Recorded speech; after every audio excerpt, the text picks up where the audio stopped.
Kael Ashgrove woke before sunrise, the way he always did. He pulled on his worn boots, splashed cold water on his face, and walked out to feed the goats. The village of Thornhollow was quiet at this hour, wrapped in soft gray light. Smoke curled from a few chimneys. A rooster crowed somewhere in the distance. This was his world, and he had never wanted any other. He was 23 years old, tall and broad-shouldered from years of farm work, with dark hair that always looked slightly windblown. People in the village liked him. He helped old women carry water. He fixed fences for free. He never raised his voice, except once in a while, on certain nights, when something strange stirred inside him that he could not explain. Elder Brennan, the old farmer who had raised him since he was a baby, often watched him with a quiet sadness in his eyes. Kael had asked about his parents many times over the years. Brennan always gave the same answer. They loved you very much. That is all you need to know for now. Kael had stopped asking. He told himself it did not matter. He had a home, food, and work to do. That was enough. Or so he believed, until the night everything changed. A storm rolled over Thornhollow that evening, rain hammering the roof of the small farmhouse. Kael was checking on the animals when he heard a heavy thud near the barn.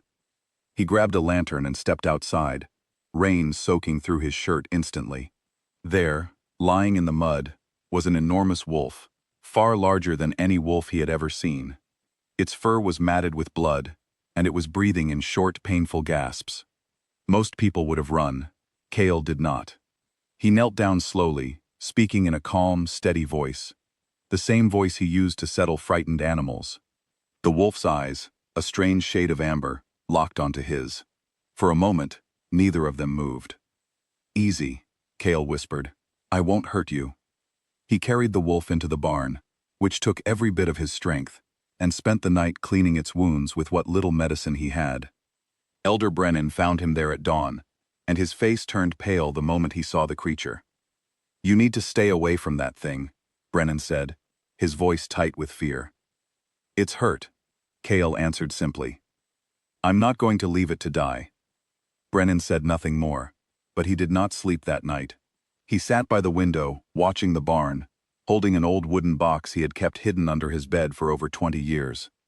The wolf healed faster than Kael expected, faster than seemed natural. By the third day, it was standing. By the fourth, it watched him with an intelligence that unsettled him, as if it understood every word he said. On the fifth morning, Kael walked into the barn and found a woman standing there instead of the wolf. She was lean and sharp-eyed, with wind-blown red hair and a calm, assessing expression.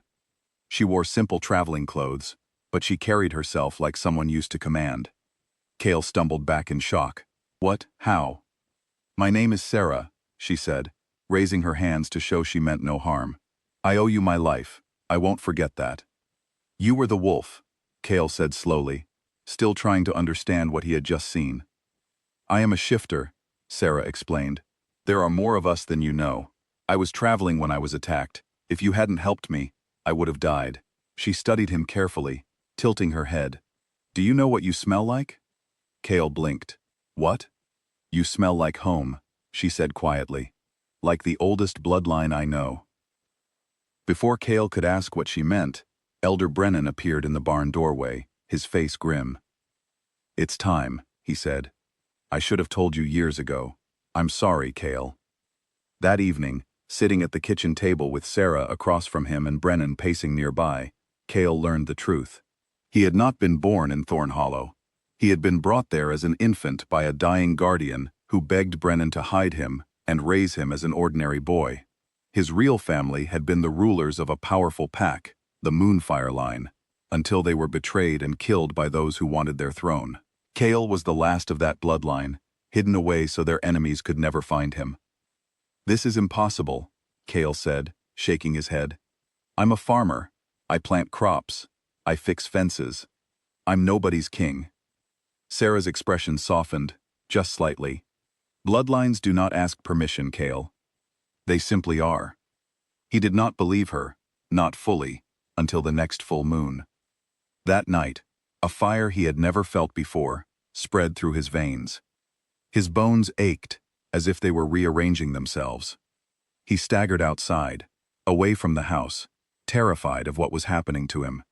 Under the bright moon, his body changed, painfully and uncontrollably, until he stood on 4 legs instead of 2, his vision sharper, his senses alive in ways he never imagined possible. When the sun rose and he changed back, exhausted and frightened, lying in the dirt of his own farm, he finally understood that nothing about his life would ever be simple again. Sarah found him there and helped him to his feet without judgment. "Your first shift is always the hardest," she said gently. "It gets easier." "I don't want this," Kael admitted, his voice rough. "I know," she said. "But it's yours, whether you want it or not. The question is what you do with it." Over the following days, Sarah taught him small things: how to calm his racing heart before a shift, how to listen to his instincts instead of fighting them, how to recognize the mark on his shoulder, a strange pattern he had always dismissed as a birthmark, which was actually the ancient sigil of the Moonfire royal line. It could not be faked. It could not be hidden once someone knew what to look for. And someone did know. Word of a wolf scent traveling near Thornhollow had reached the wrong ears. Maddox Thorn currently held the Alpha throne, though not through bloodline. He had seized it through force years ago, after the Moonfire family was destroyed, and he had ruled ever since through fear rather than respect. When his spies brought word that the lost heir might still be alive, his fear turned into something sharper and more dangerous. He sent men to Thornhollow, disguised as traveling merchants, with quiet orders to end the matter before it could become a problem. Kael did not know any of this when 3 strangers arrived at the village market one afternoon, smiling and offering goods, asking polite questions about local families. Sarah noticed first. She recognized the careful way they moved, the way their eyes lingered too long on Kael's farmhouse. "They're not merchants," she told him that night. "We need to be ready." Kael wanted to refuse, wanted to believe that if he simply went back to his quiet life, none of this would touch him. But destiny rarely waits for permission. That same night, the strangers came for him. Kael woke to the sound of his barn door splintering. He moved on instinct, the same instinct Sarah had been training, putting himself between the intruders and Elder Brennan's room. What followed was tense and frightening, but Kael did not let fear control him. He fought only enough to protect, never more than necessary. And when it was over, the strangers fled into the night, wounded but alive, carrying word back to Thorn that the heir was real, and he was no longer easy prey. Kael sat afterward, shaking, staring at his own hands. "I didn't want to hurt anyone," he said quietly. "You didn't," Sarah said. "You protected your home. There's a difference." It was clear Thornhollow was no longer safe. Staying would put Brennan and the whole village at risk. With a heavy heart, Kael said goodbye to the old farmer who had raised him, the only father he had ever known. "You were always meant for more than this village," Brennan said, gripping his shoulder. "But I want you to know, raising you was the greatest honor of my life." Kael left at dawn with Sarah, walking away from the only home he had ever known, toward a place he had never seen, and a title he had never asked for. Along the journey, they were joined by others, wolves loyal to the old Moonfire line who had been waiting, quietly and patiently, for any sign that their true bloodline survived. One by one, they emerged from hiding, kneeling before Kael with a respect that embarrassed him deeply. "Please don't kneel," he said, more than once. "I don't even know how to be what you think I am." "You will learn," one elder wolf told him kindly. "We are patient. We have waited 20 years. We can wait a little longer for you to grow into it." The Packlands were unlike anything Kael had imagined, a vast territory of forests and stone halls, governed by old traditions he barely understood. He struggled in the early days, overwhelmed by ceremony and politics, and some pack members openly doubted that a farmer could ever lead them. He overheard whispers questioning whether he was strong enough, smart enough, royal enough. Rather than meeting their doubt with anger, Kael answered it with honesty. He admitted what he didn't know. He asked questions instead of pretending to have answers. He listened to the people who had lived this life far longer than he had, and slowly, his humility began to earn him something that fear never had under Thorn's rule: genuine respect. Sarah stayed close through all of it, not as his keeper anymore, but as someone who had quietly grown to believe in him. There were quiet evenings between training and councils where they simply sat together, saying little, both aware that something had shifted between them that had nothing to do with bloodlines or thrones. "You didn't have to stay this long," Kael told her one night. "You found me. Your task is done." "I know," Sarah said simply, looking out at the dark trees. "I'm staying because I want to, not because I have to." Kael said nothing, but something warm settled in his chest that had nothing to do with destiny at all. Thorn, watching his hold on power weaken, as word of the true heir spread, knew he could not wait any longer. He issued a formal challenge, demanding Kael face him directly under the old laws that allowed any rival claim to the throne to be settled through combat. Refusing would mean losing all credibility. Accepting meant risking everything. Kael accepted. On the night of the challenge, the entire pack gathered beneath a clear, bright moon. Thorn stood across from him, confident and cruel, certain that a man raised among goats and wheat fields could never match a warrior who had ruled through force for 2 decades. "You should have stayed on your farm, boy," Thorn sneered. Kael did not answer with words.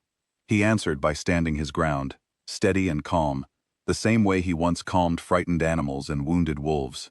When the fight began, it was fierce, but Kael did not fight like Thorn expected. He did not fight to dominate or destroy. He fought with control, with patience, refusing to let rage take over the way it clearly had with his opponent. In the end, it was not raw strength that decided the outcome, but the difference between a man who ruled through fear and one who fought only when forced to, and stopped the moment victory was certain. Thorn fell, defeated but alive, and the pack's loyalty shifted completely in that single moment, not because Kael had proven himself the strongest, but because he had proven himself different. Under the old laws, the throne passed to him fully and without dispute. Kael Ashgrove, the farmer from Thornhollow, was crowned Alpha King beneath the same bright moon that had once terrified him with his very first change. He did not let the crown change who he was. In his first address to the pack, he made one request above all others. "I will never forget where I came from," he told them. "I want Thornhollow protected always, as part of this pack, not separate from it. And I want this rule built on respect, not fear. That is the only kind of king I know how to be." The pack accepted him fully, not despite his simple beginning, but because of it. Months later, standing on a stone balcony overlooking his new home, Kael felt Sarah step up quietly beside him, her shoulder brushing his. "Regretting anything?" she asked, a small smile tugging at her lips. Kael thought about the goats he used to feed, the fences he used to fix, the quiet, ordinary life he had once thought was all he would ever have. Then he thought about everything since, the fear, the fighting, the learning, and the steady, unexpected warmth of the woman standing beside him now. "No," he said honestly, "not one bit." Below them, the packlands stretched out under the moonlight, calm and peaceful, for the first time in 20 years. Kael Ashgrove, farmer turned king, finally understood that destiny had not erased who he was.